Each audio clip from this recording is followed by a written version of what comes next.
नमस्कार प्रिय दोस्तों, आप सबका सहज वास्तु परिवार में स्वागत है। आज का जो सेशन है वो है हमारा पहला सेशन, जिसमें हम सीखने वाले हैं बेसिक कॉन्सेप्ट्स।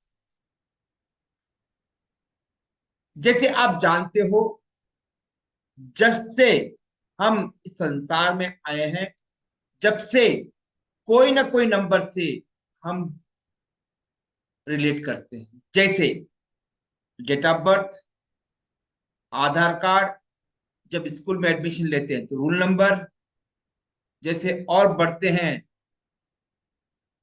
तो आपका हॉल टिकट नंबर, और आगे बढ़ते हैं तो आपका bank account number, pan card, passport. फिर कॉलेज में आते हैं तो रूल नंबर, एम्प्लॉयमेंट में आते हैं तो एम्प्लॉय आईडी, जब आप कहीं ट्रैवलिंग करते हो तो ट्रेन नंबर, आपका टिकट नंबर, वैसे ही फ्लाइट नंबर, आपका टिकट नंबर। और इस तरह से जब तक हम संसार में हैं, कोई ना कोई नंबर से हम रिलेट होते हैं या हमारा संबंध होता है। यानी क्या समझे उससे? इससे हमें ये समझना है, हमें कोई ना कोई नंबर हमारे चारों तरफ विद्यमान है। जो नंबर आपके साथ होते हैं, हो सकता है वो आपके पॉजिटिव क्रिएट कर रहा है या आपको निगेटिव वाइब्रेशन दे रहा है। यानी क्या हुआ, नंबर के एक पॉइंट को समझकर आप अपने जीवन में एक बहुत महत्वपूर्ण एक्टिविटी को कंट्रोल कर सकते हो, अपने जीवन को एक सही दिशा में ले सकते हो या एक सही दिशा में ले जा सकते हो। आपके जीवन के अंदर बहुत सारे नंबर्स होंगे जो आपको प्रॉब्लम भी क्रिएट कर रहे होंगे या आपको सपोर्ट भी दे रहे होंगे। तो ऐसे नंबर को जाने कैसे और इसका बेस क्या है? मोस्ट इंपॉर्टेंट चीज है हमारा जन्म। जिस तारीख को होता है, जिस समय पर होता है, वो सबसे बड़ा हमारा इनपुट होता है हमारी न्यूमरोलॉजी में एनालिसिस करने में। जब न्यूमरोलॉजी के अंदर आपकी डेट ऑफ बर्थ को और आपके टाइम ऑफ बर्थ को कंसिडर करके हम पूरी आपकी जीवन की रूपरेखा और आने वाले प्रॉब्लम्स को और उसके समाधान को भी हम निकाल सकते हैं। यानी क्या बेस है हमारा? हमारा बेस है हमारी डेट ऑफ बर्थ। अब डेट ऑफ बर्थ में क्या क्या हो? डेट ऑफ बर्थ में होता है कुछ नंबर होते हैं। कौन से नंबर होते हैं? वो नंबर होते हैं 1 to 9। यानी इस संसार में सिर्फ 1 to 9 नंबर ही हैं। जैसे आपने देखा होगा, नवरात्रि, 7 चक्र, ये आखिर 7 फेरे, फिर ये आखिर क्या है? ये कोई ना कोई नंबर से रिलेटेड है। अब आप जब किसी की शादी में जाते हो तो क्या देखते हो? तारीख देखते हो, मुहूर्त देखते हो, ये भी तो नंबर ही है। हाउस नंबर भी तो एक नंबर है। वैसे ही आपके जीवन के अंदर जो आपकी जन्म तारीख है, वो बहुत सारे रहस्यों को लेकर छुपी हुई है। यानी आपकी डेट ऑफ बर्थ के छुपे हुए रहस्यों को निकालना ही हमारा नंबर सिस्टम बोलता है या न्यूमरोलॉजी हमें हेल्प करती है। तो जो डेट ऑफ बर्थ है और आपका टाइम ऑफ बर्थ है, जिसे हम होरा और नवान से जानते हैं, आगे भी हम इसी को वर्ड्स को यूज करने वाले। जब आपकी डेट ऑफ बर्थ में 1 to 9 नंबर ही होते हैं। जैसे आज की तारीख ले लेते हैं, कोई भी 25/2/2000, तो 25 क्या हुआ, ये बना है 2 और 5 से। इसी तरह से बाकी नंबर भी कोई ना कोई नंबर से बने हैं। कौन से नंबर से? वो है आपके 1 to 9। यानी आप कहोगे कि 25 तो है, अलग नंबर है, नहीं, वो किससे बने हैं, कॉम्बिनेशन किसका है, 2 और 5 का है। यानी क्या हुआ, आपके 25 जो तारीख है वो 2 और 5 का एक समूह है, कॉम्बिनेशन है। यानी क्या हुआ, तो 1 to 9 नंबर जो है वो एक्चुअली ओरिजिनल नंबर है, नेचुरल नंबर है। बाकी जो भी 2 डिजिट, 3 डिजिट, 4 डिजिट, ऐसे कोई भी नंबर, ये सब आर्टिफिशियल नंबर है। जैसे हम क्या करते हैं, A to Z क्या होता है, ये अल्फाबेट होते हैं, आ से सब अल्फाबेट्स होते हैं। मगर जो वर्ड्स और पैराग्राफ बनते हैं वो nothing but the combination of alphabets. वैसे ही नंबर जो 1 to 9 है, ये ओरिजिनल नंबर है, नेचुरल नंबर है, ये बेस है। जब इन बेस को आप समझते हो तो बाकी के नंबर्स को आप इजी से आइडेंटिफाई कर कर किसी के जातक के उसके जीवन में होने वाले अप्स एंड डाउन या पॉजिटिव निगेटिव ट्रेड्स को भी समझ पाओगे। यानी क्या हुआ, जो नंबर 1 to 9 नंबर है वो ओरिजिनल नंबर है। अब 1 to 9 नंबर्स ये जो है, ये 9 प्लैनेट्स को दर्शाते हैं। जैसे आप लोगों ने कई बार सुना होगा, एस्ट्रोलॉजी में 9 प्लैनेट होते हैं, 12 भाव होते हैं, 12 राशियां होती हैं। वैसे ही न्यूमरोलॉजी के अंदर 9 नंबर होते हैं और 9 भाव होते हैं। अब ये जो 9 नंबर है, इन्हें कैसे पहचाने? यानी 1 2 3 4 5 6 7 8 और 9। अब आप कहोगे कि किसी का 25 तारीख है, तो हम 25 को कैसे कंसीडर करेंगे? कभी भी हम न्यूमरोलॉजी के अंदर कोई भी संख्या हो, कोई भी नंबर हो, उसे सिंगल डिजिट में कन्वर्ट करते हैं। कैसे? सपोज किसी का जन्म तारीख 27 है, तो उसमें कैसे कन्वर्ट करोगे? 2 + 7 यानी 9, यानी 9 हुआ ना। तो मतलब हुआ हम सिंगल डिजिट में कन्वर्ट करते हैं। अब ये जो 1 to 9 नंबर्स हैं, ये क्या दर्शाते हैं? जीवन के विभिन्न आयामों को दर्शाते हैं। यही तो नंबर है जहां पर हमें न्यूमरोलॉजी में कंसीडर करना है। बाकी जो भी नंबर आ रहे हैं वो तो क्या है, मेन मेड है, आर्टिफिशियल है। 1 to 9 नंबर्स को किसी ने नहीं इन्वेंट किया है, ये स्वयंभू है। स्वयंभू का मतलब होता है नेचर ने हमें दिया है। अब जो 1 नंबर है वो किसको दर्शाता है, 2 नंबर किसको दर्शाता है, 3 नंबर किसको दर्शाता है, 4 नंबर किसको दर्शाता है? यानी कौन से प्लैनेट को रिलेट करते हैं। जैसे हम एस्ट्रोलॉजी में भी प्लैनेट्स को कंसीडर करते हैं, वैसे ही न्यूमरोलॉजी में प्लैनेट्स को कंसीडर करते हैं। यानी जो प्लैनेट की वाइब्रेशन है वो ऑलमोस्ट सेम नंबर की वाइब्रेशन होती है। जो बहुत बड़े चार्डियन बोलकर न्यूमरोलॉजिस्ट थे, पाइथागोरियन थे, और हमारे वैदिक के ऋषि मुनि जो थे, उन्होंने ये समझा कि ये नंबर जो है वो कहीं ना कहीं प्लैनेट के साथ रिलेशन है। उनकी स्पंदन जो प्लैनेट की होती है, वही स्पंदन क्या है, नंबर्स में है।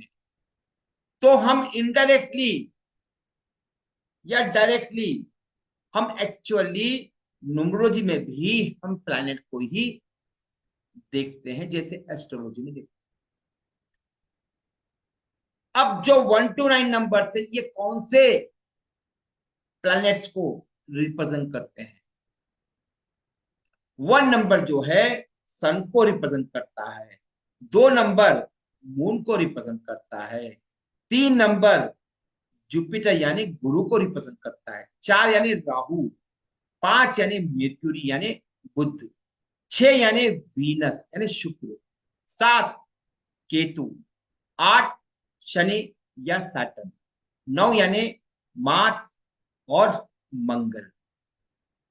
अब ये 1 to 9 नंबर्स में से जो राहु और केतु है यानी नंबर 4 और नंबर 7, इसे कहते हैं मिरर इमेजेस। किसकी मिरर इमेज? 1 जो है सन है, उसकी मिरर इमेज क्या है? 4 है, या 4 की मिरर इमेज 1 है। यानी 4 के जो गुणधर्म होंगे वो 1 के भी होंगे, ऑलमोस्ट 1 के जो गुणधर्म होंगे वो 4 के भी होंगे। वैसे ही 7 किसकी मिरर इमेज है? 2 की मिरर इमेज है। अब 2 में जो एट्रीब्यूट्स हैं, जो गुणधर्म होंगे, वो भी 7 में सेम टू सेम रहेंगे। थोड़ा सा डिफरेंस होता है बट ऑलमोस्ट सेम होते हैं। अब जो न्यूमरोलॉजी के अंदर हम क्या करते हैं, कोई भी जातक की विश्लेषण या एनालिसिस करना हो तो हमें क्या चाहिए? हमें डेट चाहिए। कौन सी डेट? उसकी जन्म तारीख। अब जन्म तारीख को कैसे लिखते हैं एशियन कॉन्टिनेंट में? DD, MM, Y Y Y Y. DD का मतलब होता है डे ऑफ बर्थ, MM का मतलब होता है month of the birth, Y Y Y Y का मतलब होता है ईयर ऑफ द बर्थ। अब न्यूमरोलॉजी के अंदर हम क्या करते हैं, कोई भी नंबर को यानी 2 डिजिट, 3 डिजिट, 4 डिजिट जो भी हो, उसको हम सिंगल डिजिट में कन्वर्ट करते हैं। इस पॉइंट को नोट कर, यानी क्या हुआ, 1 to 9 नंबर में ही आएंगे। एग्जाम्पल, सपोज किसी का जन्म तारीख 25 है, तो 25 का मतलब क्या होगा? 2 + 5, सिंगल सिंगल को हम ऐड करते हैं। 2 + 5 क्या हो जाएगा? 7 आया ना सिंगल डिजिट में। इस तरह से हम न्यूमरोलॉजी के अंदर कोई भी नंबर को सिंगल डिजिट में कन्वर्ट करते हैं और फिर इन नंबरों को हम लेकर आगे उस जातक के डिटेलिंग कर कर, एनालिसिस कर उसके प्रॉब्लम्स के समाधान देने की पूरी कोशिश करेंगे। अब जब डेट ऑफ बर्थ कई लोगों की होती नहीं है, उसके लिए हम यूज करते हैं डाइस न्यूमरोलॉजी। जिसकी भी डेट ऑफ बर्थ होगी वो हम जाकर लोशोगिड 9 स्टार को लेकर हम एनालिसिस करते हैं।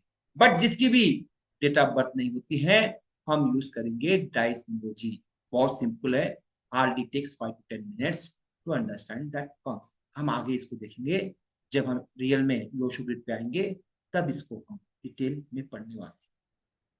अब कोई भी नंबर है तो किससे रिलेटेड होगा? वो कोई ना कोई प्लैनेट से रिलेटेड होगा। यानी हम नंबर के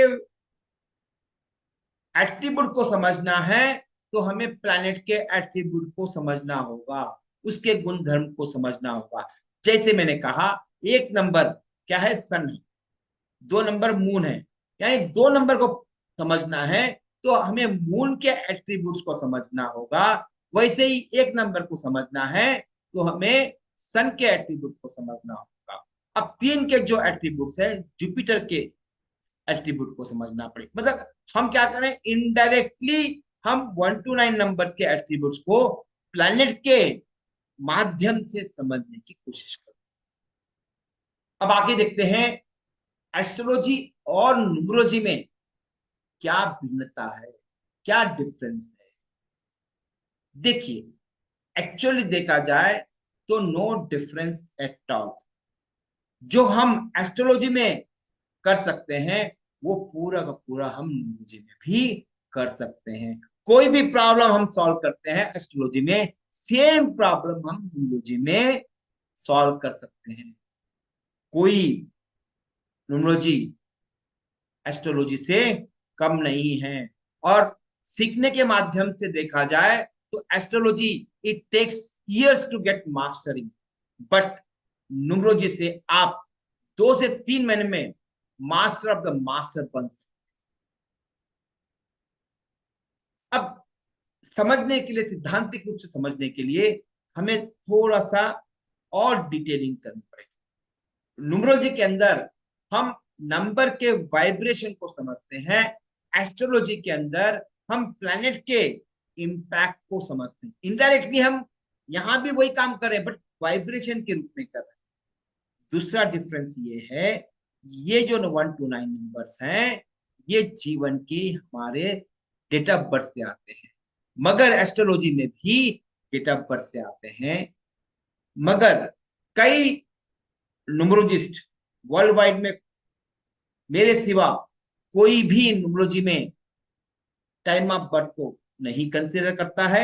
हम अपने 9 की स्टार न्यूमरोलॉजी के अंदर होरा और नवांश को भी कंसीडर करते हैं, जो एस्ट्रोलॉजी में हम करते हैं। जैसे टाइम ऑफ बर्थ है ना, उसमें 2 वैल्यूज निकलती है, उसे कहते हैं, एक को कहते हैं होरा, दूसरे को कहते हैं नवांश।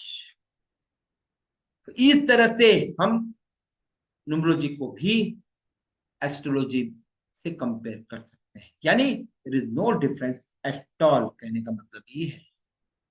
अब आगे देखते हैं कि और क्या डिफरेंस। डिफरेंस वहां भी कारकास भी है, यहां भी कारकास। कारकास यानी नंबर का कॉम्बिनेशन। एग्जाम्पल 1 4 5 3 7 8, या 1 4 6 7, ऐसे विभिन्न कॉम्बिनेशन होते हैं न्यूमरोलॉजी के अंदर। एस्ट्रोलॉजी में वही होते हैं, वहां पर प्लैनेट के एस्पेक्ट को देखते हैं, यहां पर हम कॉम्बिनेशन को देखते हैं। उसी को हम कहते हैं कारकास, जो आप डिटेल में अध्ययन करना। यानी क्या डिफरेंस है? There is no at all, 1% का भी डिफरेंस नहीं है। यदि अच्छे न्यूमरोलॉजिस्ट बनना हो तो आपको सबसे पहले आपको इनके गुणधर्म को समझना होगा। अब गुणधर्म को समझने के लिए क्या करना पड़ेगा, मैं थोड़ा और पीछे जाना। अब नंबर्स के अंदर भी कुछ नंबर होते हैं पुरुष और प्रकृति के नंबर। पुरुष के नंबर का मतलब है जो ऑड है, और प्रकृति के नंबर्स मतलब इवन नंबर्स। अब इवन नंबर्स और आड नंबर्स, ये भी तो आपकी डेट ऑफ बर्थ से आएंगे। और जो आड और इवन नंबर्स है, और 3 नंबर्स होते हैं जिसे हम कहते हैं मूलांक, भाग्यांक और कुआ नंबर्स। ये मतलब DD, MM, Y Y Y, और मूलांक, भाग्यांक और कुआ नंबर्स, इन सबको लेकर कंसीडर करते हैं।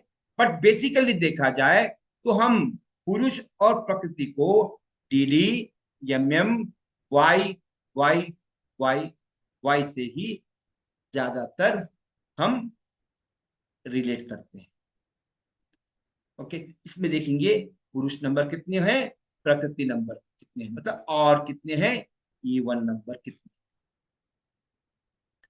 जैसे आप जानते हो, एक राजा की फैमिली होती है, जिसमें राजा होता है, रानी होती है, उसके राजकुमार होते हैं, राजकुमारी होती हैं, और राजगुरु होते हैं, उसके सिक्योरिटी गार्ड होते हैं, प्रजा होती है, और न्यायपालिका होती है, और साथ साथ क्या होता है, सेनाधिपति भी होते हैं। यानी समझ में आ रहा है? तो ये जो 1 to 9 नंबर का जो फैमिली का जो है, एक राजा की तरह ही होता है। यानी ये 1 to 9 नंबर क्या है, एक फैमिली के कॉन्टेक्स्ट में आप समझोगे, ये एक फैमिली है। इस फैमिली के अंदर एक दूसरे के साथ बहुत बड़ा निकट संबंध है। जैसे राजा है, राजा क्या करता है, अपनी रानी को साथ रखता है, और उसके राजकुमार है और राजकुमारी है, उसका एक अलग समूह बनेगा। और राजा हमेशा अपने राजगुरु को सम्मान देता है। अब राजा के अपने पर्सनल बॉडीगार्ड भी तो होते हैं ना, वो होते हैं राहु। ओके। अब राजा के साथ क्या होता है, उसके प्रधानमंत्री भी होते हैं ना, वो है वीनस। ओके। अब राजा किसके लिए काम करेगा, वो काम करेगा प्रजा के लिए, यानी 7 नंबर।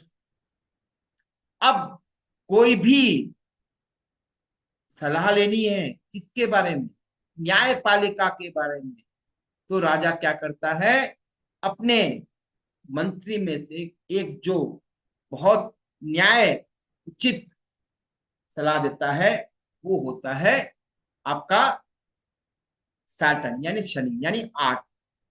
अब राजा को क्या चाहिए, राजा को चाहिए अपने राज्य की सुरक्षा करनी है, तो क्या करेगा, सेना होगी, सेना का मुखिया होगा, और राजा किससे बात करेगा, अब सेना के मुखिया से बात करेगा, यानी मार्स। मार्स यानी सेना, और या सेना का अध्यक्ष, जैसे हमारे सीडीएस या आर्मी नेवी एयरफोर्स के अध्यक्ष होते हैं।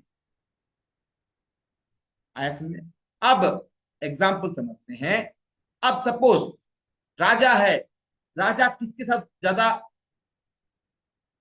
बैठकें करेगा, राज्य को सबसे ज्यादा इंपॉर्टेंट कौन सी चीज की है, सबसे ज्यादा इंपॉर्टेंस होती है राज्य की सुरक्षा।